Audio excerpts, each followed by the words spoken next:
다 주의 것이니 세상 평안과 위로 내게 없어도 예수 오직 예수뿐이네. 은혜하며 이런 찬송을 듣고 또 찬송을 부르고 그러면 찬송과 우리의 삶의 차이가 있죠. 격이 있습니다. 간격이 있어요. 저렇게 살면 얼마나 좋을까? 말씀에 있는 모든 것들을 우리가 경험하면 얼마나 좋을까? 이 말씀이 우리를 향한 하나님의 약속과 예언의 말씀이 얼마나 많은지 몰라요.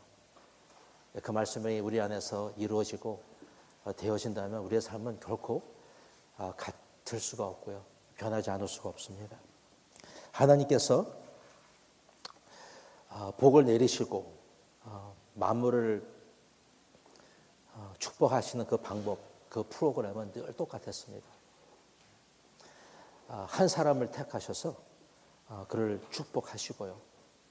그를 통해서 많은 사람들, 남들을 복되게 하시고 나누어 주게 하시는 그 하나님의 그 프로그램, 이건 프로그램이에요. 마치 늘 똑같습니다.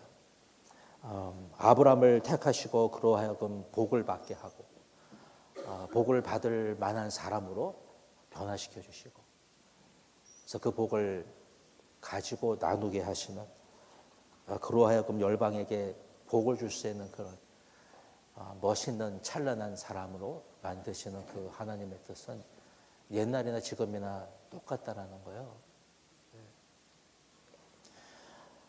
하나님은 한 사람, 한 교회를 택하시고요. 열방에게 복을 주고 열방을 섬기게 하십니다. 아이가 태어나면 그 아이가 커서 나중에 사회에 이바지할 수 있는 성인으로 되기까지는 엄청난 시간과 수고가 있어야 합니다. 우리 아이가 여기서 아침에 바이올린을 하는데 그 아이들이 언제 커서 사람 구실을 할고 이렇게 생각하시는 줄 몰라도 그렇게 될 것입니다. 아브라함이 믿음의 조상이 되기까지는 엄청난 시간이 있었어요. 그런 절차를 통과를 해야 했던 것입니다. 아브라함이 하나님의 부르심을 받은 후 하나님의 복을 누리고 남에게 복의 근원이 된 것이 하루아침에 이루어진 것이 아니에요. 때때로 하나님의 복이 갑자기 하늘에서 뚝 떨어지기를 바랍니다. 얼마나 좋아요. 갑자기 뚝 떨어지면 돈도 생기고 뭐 경사도 나고 그러면 좋을 것 같죠. 그런데 쉽게 얻은 복은 사람을 변하게 하지 못합니다. 복의 가치를 몰라서 그런 거예요. 진짜 이 복이 무엇인지. 어떨 때는 주신 복 때문에 사람이 타락도 합니다. 수채 주지나 말지. 그걸 받아서 결국 그것 때문에 인생이 망가지게 되기도 하더라고요. 이스라엘 백성이 출애굽하고서 광야에 있을 때 하늘에서 만나가 뚝 떨어졌습니다. 만나 신기한 떡을 주신 거죠. 쿡을 하지 않아도 먹을 수 있는 그 맛있는 떡을 주셨어요. 그래서 그들이 변했습니까? 안 변했어요.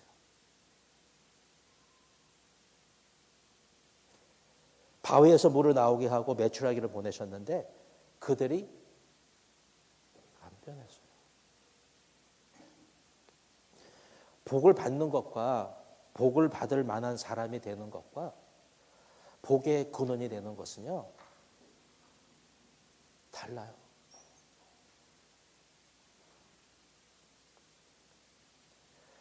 오늘 말씀에서 이제 아브라함이 전쟁에서 승리하고 돌아오니까 이제 두 왕이 아브라함을 마중 나오잖아요. 이 이야기를 가지고서 은혜를 몇 가지 나눴으면 좋겠습니다. 먼저 배경을 보면 그동안 아브라함은 하나님의 부르심을 받고서 약속의 땅으로 나아가는데 어려움이 있는 거예요. 가뭄이 찾아왔어요.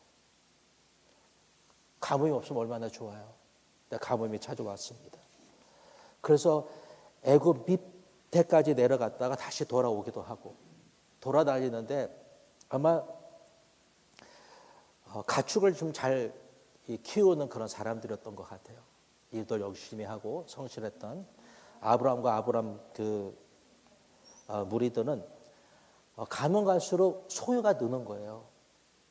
여러분이 소유가 늘기를 축복합니다. 10년 전과 10년 후가 달라지기를 바라요. 똑같으면 안 돼요. 달라지셔야 돼요. 예. 아브라함도 열심히 살았더니 소유가 늘었어요. 옆에 있는 조카 롯도 덕분에 잘 됐어요. 여러분 옆에 있는 사람이 여러분 때문에 잘 되기를 축복합니다. 예. 다 잘 돼야 되잖아요. 그렇죠, 여러분? 근데 문제가 생긴 거예요. 분란이 생기고 왜 그랬을까요? 진짜 땅이 좁아서 그런 것일까요? 그래서 투닥거리고 싸우고 부딪히고 풀이 없어서 그렇게 그들이 결국은 갈라졌을까요? 그렇지 않아요. 땅은요 좁아도 괜찮아요. 마음이 좁은 게 문제예요. 우리가 처음 결혼한 지 얼마 안 됐을 때 우리 듀루 유니버시티에 공부하러 갔는데 그놈의 그 방은요 아파트 원베드룸인데 300밖에 되지가 않아요. 여러분 300이 얼마나 큰지 아시죠? 책상 놓고 책꽂이 놓고 밥상 놓고 요만한 소파 하나 놓고 침대 놓으면요 지나달 그 자리밖에 없었어요. 근데 무진자 그때 제일 행복했어요. 방이 좁아서. 마음은 좁으면 못 살지만 집이 좁은 것은 괜찮아요. 아브라함과 롯 사이에 분란이 일어났던 것은 마음의 문제입니다. 롯은 화려하고 매력 있는 그 소돔과 고모라 쪽을 택하고 이제 소돔에 가서 거하고 있는데 갑자기 내 강국이 연맹국이 되어 가지고서 소돔을 중심으로 한 그 5 나라를 쳐들어온 거예요. 갑자기 많은 사람들과 롯과 그들의 소유를 끌고 갔다는 그 소식을 이제 아브라함이 듣게 된 것입니다. 그 당시 소돔과 고모라는 굉장히 악한 곳, 타락한 곳, 힘이 많은 사람들이 죄를 짓고 하나님을 버린 그런 곳입니다. 네, 그런 곳에 살던 그 롯도 그의 가정도 아마 비슷했을 것 같아. 예. 그때 아브라함은 고민에 빠졌을 것 같아요.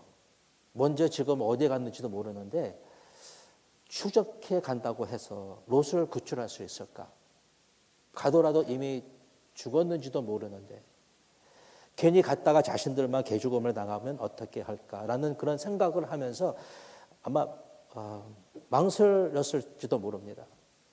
특히 롯이라는 사람은 믿음을 버린 사람이죠. 하나님과 상관이 없는 사람. 약속은 너가 받았지 내가 받은 것이 아니라 상관이 없다고 떠난 사람입니다. 롯은 골칫덩어리, 배은망덕한 사람. 그러나 아브라함은요, 롯의 과거의 잘못을 묵상하지 아니하고 롯이 잘못해서 그렇게 되었다고 하지 않았고요. 때가 되면 혼내주고 버릇을 고쳐주겠다고 하지 않았어요.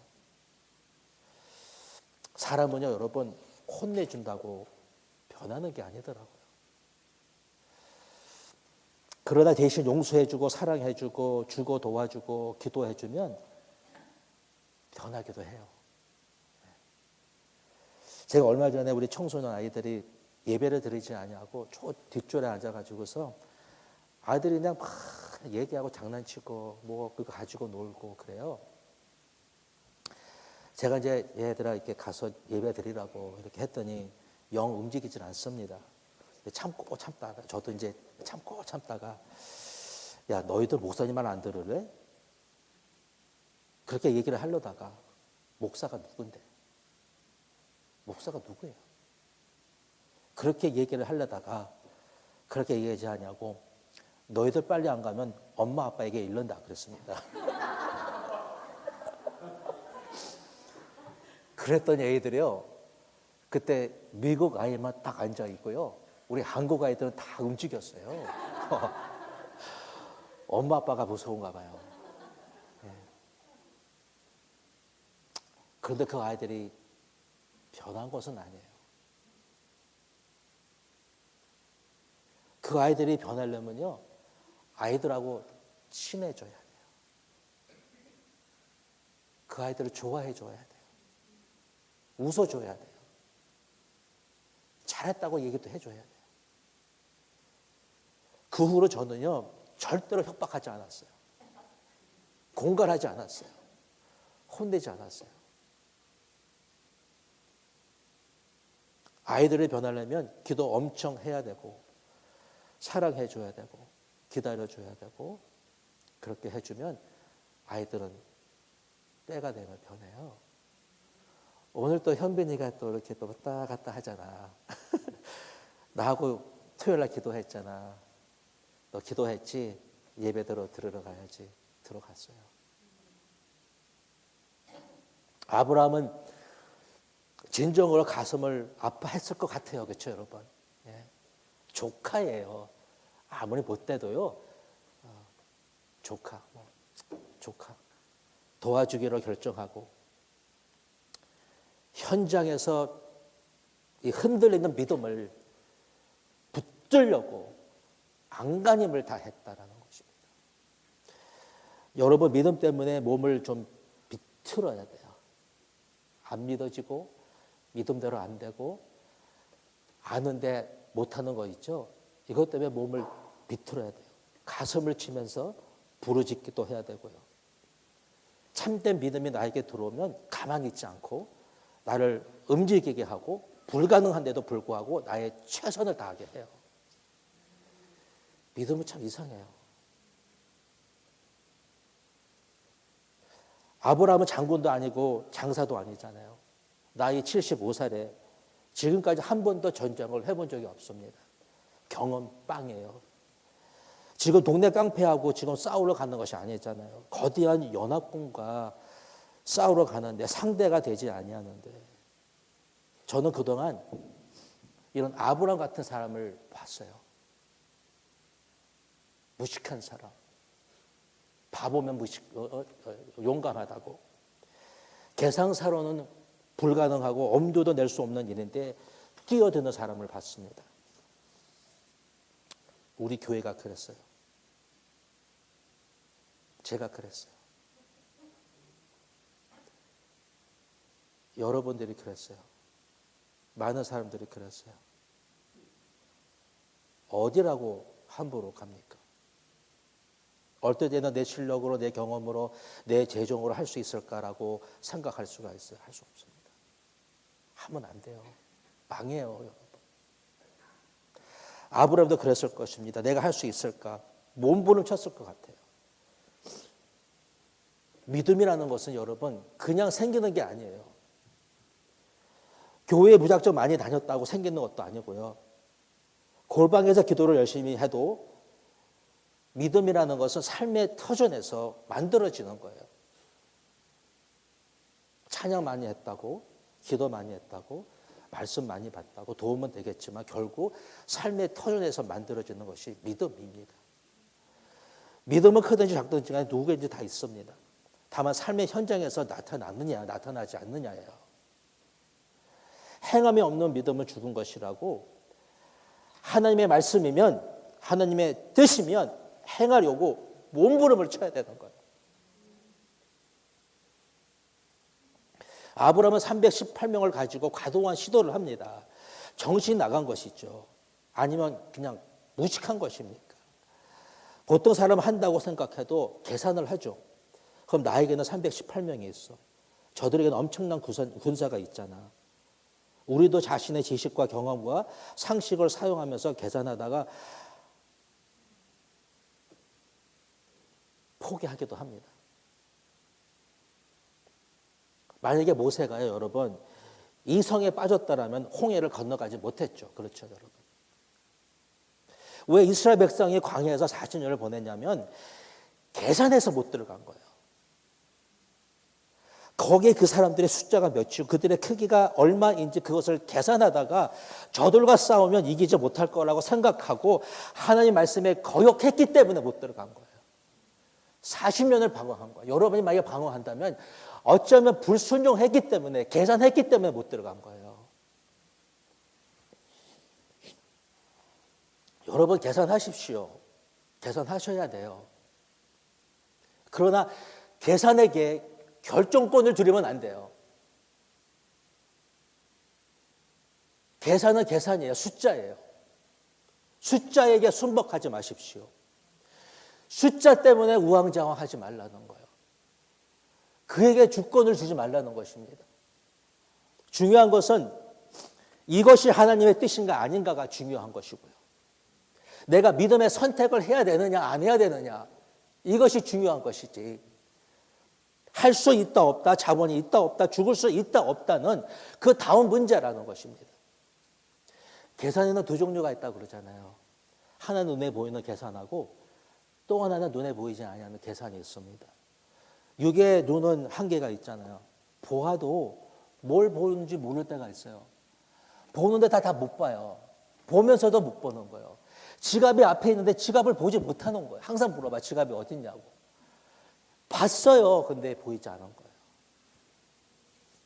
미래 조금은 알 수 있지만 그러나 아무리 많이 알아도 그게 다가 아니잖아요. 미래를 어떻게 다 아십니까? 모든 것이 하나님께 달려 있습니다. 하나님께 진짜 달려 있어요. 저는 지금 공부를 요만큼 하고 싶은데 요만큼도 못해. 내가 내 삶을 컨트롤할 수가 없어. 오늘 브라이언 목사가 나에게 와가지고 무릎을 꿇고 기도를 부탁하는데 그도 마찬가지야. 공부를 하고 싶은데 한 달 동안 요만큼도 못했다라는 거야. 여러분의 삶에 누가 컨트롤 하십니까? 하나님이 하십니다, 여러분. 예, 하나님에게 달려 있습니다. 무릎 꿇고 기도할 것밖에 없어요. 하나님이 원하시면 하게 될 줄로 믿습니다. 예. 우리는 믿음으로 살아야 하는 거예요. 모든 것을 보고 계시는 지극히 높으신 전능하신 하나님이 바로 그 위에서 우리를 바라보고 계시다는 그 확실함을 갖고 사는 거예요. 우리 하나님 앞에서 몸부림칠 줄 알아야 돼요. 무식하며 용감하고, 아마 무식해서 조카 식구 넷을 구하러 들어갔는지는 몰라도, 그러나 아브라함은 지금 자신의 안전과 편리를 잠시 내려놓고 옆 동네에 일하러 간 것이 아닙니다. 한 영혼을 위해서, 한 가정을 위해서 죽으면 죽으리라, 다 잃어버리면 잃어버리라, 그런 각오를 갖고 들어간 거예요. 아브라함은 그동안 지혜롭게 318명에 싸울 수 있는 그런 종들을 세웠습니다. 이들은 아브라함이 함께 죽으러 가자면 죽으러 갈 수 있는 충성된 종들을 말하는 거예요. 저도 하나님께 구하고 있어요. 하나님, 저에게 318명의 군사를 주십시오. 죽으면 죽으리라, 모든 것을 잃으면 잃으리라 하고 말할 수 있는 자들을, 이들은 겁도 없이 아브라함과 함께 멀리 북쪽에 있는 단까지 올라갑니다. 알고 갔습니까? 갔어요. 어디까지? 그를 만날 때까지. 다시 돌아오지 못하고 또 다시 사랑하는 식구들을 보지 못할 수 있었습니다. 그런데 이들은 어디서 이런 아이디어가 나왔는지 모르는데 밤이 올 때까지 기다렸다가 나누어 공격하거라. 자세한 상황은 알 수 없지만 껌껌한 밤에 기습 공격한 것이 적군들을 혼란과 두려움에 빠지게 하고 큰 승리를 거두게 하는 그런 아이디어가 어디서 왔냐는 거예요. 하나님 여러분에게 기가 막힌 아이디어를 주실 줄 믿습니다.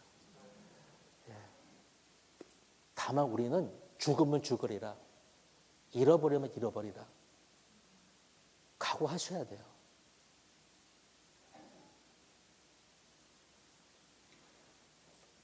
저 그렇게 안 한 것 같죠? 그렇게 못했어요. 그렇게 해야 돼요, 진짜로. 네.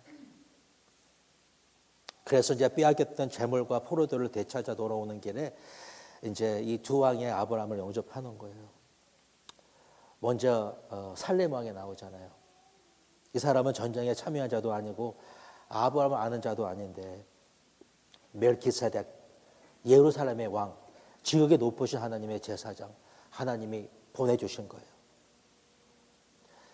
여러분에게 하나님이 보내주신 멜기세덱이 여러분의 삶 속에 많고 많기를 축원합니다. 그 사람이 올 거예요. 포도주와 떡을 가지고 와서 수고했다고 아브라함을 위로하고 축복합니다. 그가 아브라함을 축복한 것은 그가 롯을 위하여 믿음으로 목숨을 아끼지 아니하고 전쟁에 임했기 때문에 찾아온 것입니다. 믿음으로 나아가는 사람은 하나님께서 그냥 놔두지 아니하시고 간섭하세요. 아브라함은 여기서 처음으로 새로운 것을 깨닫게 되죠. 하나님은 천지의 주제시여 지극히 높으신 분이라는 것을 여기서 깨닫게 됩니다. 지극히 높으신 하나님이라는 것은 여기 처음 나오는 거예요. 아브라함에게 복을 주십시오. 하나님은 여러분 아무에게나 복을 주시는 분이 아닙니다. 죽으면 죽으리라, 손해보면 손해보리라, 몽땅 잃으면 잃어버리라. 오직 믿음으로 사는 자들에게 주시는 거예요. 아브라함은 이 축복을 듣는 순간에 지금까지 몰랐던 것을 깨닫죠. 그게 뭐냐면 자기가 전쟁에서 승리한 것이 자기의 능력이 아니라 천지의 주제이시며 지극히 높으신 하나님께서 복을 주시고 도우셔서 이겼다는 것을 깨닫게 된 거예요. 인생에 많고 많은 그 전쟁을 이기게 하시는 분은 저 높고 높은 곳에서 모든 것을 보고 계시는 전능하신 하나님이라는 거예요. 하나님 여러분을 보고 계십니다. 살렘 왕이 이것을 일러주면서 하나님께 찬양할지어다 그렇게 얘기하니까 아브라함은 이 말에 아멘하고 11조를 들었어요. 저는 오늘 사실 11조 얘기를 하는 것입니다. 11조는 열의 하나입니다. 열의 하나예요. 그러나 숫자가 아닙니다. 물질도 아닙니다. 11조는 하나님께서 주신 복과 은혜입니다. 그것은 우리가 받고 감사하는 것이요 감격하는 것입니다. 드리지 아니하면 벌을 받을까 봐, 또한 드리면 복을 주실까 봐 드리는 것이 아니에요, 여러분. 아브라함은요, 이 11조를 드리지 않고는 견딜 수 없어서 드렸어요. 여러분, 물질의 노예가 아니라 물질로부터 자유롭게 되는 그 방법은 뭔지 아십니까? 참 자유를 알려면은 온전한 11조를 드리셔야 돼요. 온전한 11조를. 아브라함 자기 소유에 있었던 그때 돈이 아니잖아요. 그래서 돈을 뭐 10의 1을 드린 게 아니라 그에게 있었던 이제 가축의 열의 하나를 드린 거잖아요. 그렇죠? 그러니까 열의 하나를 드리기 위해서 정확하게 가축이 몇 개 있던지를 세웠어요. 어떻게 10의 1을 드려요? 세지 않고서는. 정확하게 열의 하나를 드렸다라는 거예요. 만약에 물질로부터 참 자유를 누리기 위해서는 11조를 드리셔야 돼요.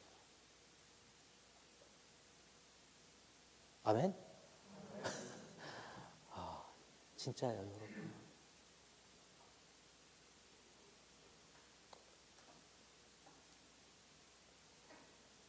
사람들은 없어서 행복하지 않다고 그러잖아요. 있으면 행복할 거라고 그러잖아요. 근데 있어서 있다고 행복하지 않잖아요. 소유가 행복을 보장해 주지 못하잖아요. 근데 왜 소유, 물질, 돈이 미래를 보장해 주는 것처럼 행복을 주는 것처럼 붙들고 있냐는 거예요.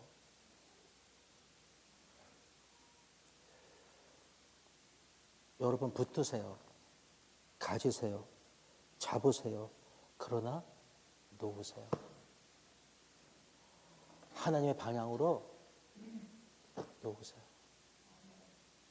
잡으시고 가지시고 놓으세요.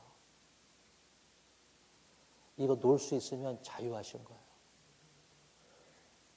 그러면 참 복이 뭔지 알아요. 참 자유함이 뭔지를 알아요. 물질로부터 자유할 수 있어요. 물질 때문에 좌우왕하지 아니하고 여기 21조를 보면 아브라함이 물질로부터 자유해진 것을 알 수가 있어요. 소돔 왕이 자기를 구해줬으니까 아브라함이 너무 고마워가지고서 사람들은 내게 보내고 이 전리품과 모든 물질을 다 가져가라는 거예요. 롯과 식구들은 놔두고 금과 은과 이 귀한 물건들은 가지고 가라는 것이죠. 아브라함은요, 단호하게 거절합니다. 왜 거절합니까, 여러분? 그 많고 많은 그 전리품과 물건들을, 물질을 왜 간둘 수 있겠냐는 거예요. 소돔 왕에게는 돈 1전도 취하지 않겠다라는 그 단호한 결정은요, 지극히 높으신 하나님을 경험했기 때문에 그런 거예요. 여러분, 우리는 돈을 받고 일하는 사람들이 아니에요. 돈 때문에 일하는 사람도 아닙니다. 생각을 바꿔야 될 것 같아요. 일이라는 것은 사명입니다. 돈은 내가 벌고 사람이 주는 것 같지만 그러나 하나님이 주시는 거예요. 예.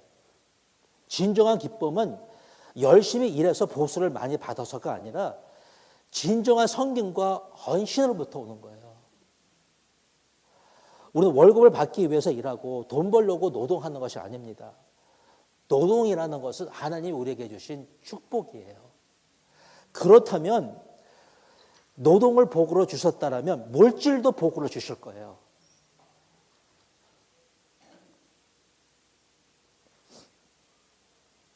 그래서 돈 하지 말고 우리는 하나님 해야 되는 거예요. 내가 지금 무엇을 따라가느냐?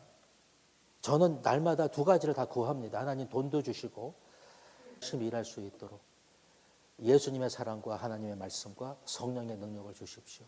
이렇게 기도합니다. 여러분, 우리 하나님께서 우리에게 많은 복을 주실 거예요. 열방을 섬길 수 있도록 우리 하나님께서 우리에게 모든 필요한 것들을 다 주실 것입니다.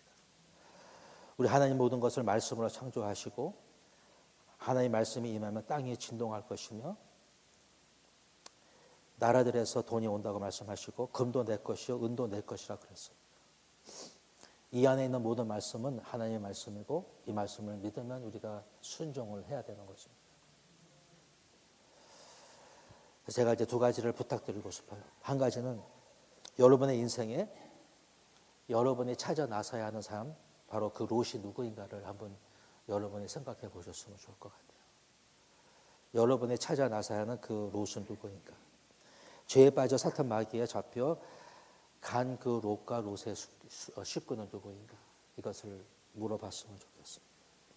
그를 사랑하고 울고 기도하시고 그냥 놔두지 마시고 하늘 문을 두드리고 능력을 달라고 간구하시고 그분을 찾아가시기를 축원합니다. 제가 6개월 동안 아직까지 안 간 사람이 있어서 저는 꼭 찾아갈 것입니다. 두 번째로 우리 하나님은 전능하시고 지극히 높으신 분이세요. 모든 것의 주인이신 분이십니다. 여러분의 그 온전한 정직한 11조를 드리시기를 축원합니다. 그래서 참 자유를 누리시고 하나님의 무한한 복을 누리시고 열방을 위해서 귀하게 쓰임받는 여러분과 제가 되기를 축원합니다. 제가 이 설교를 할까 말까 하다가 했어요. 여러분에게 복이 되기를 축원합니다.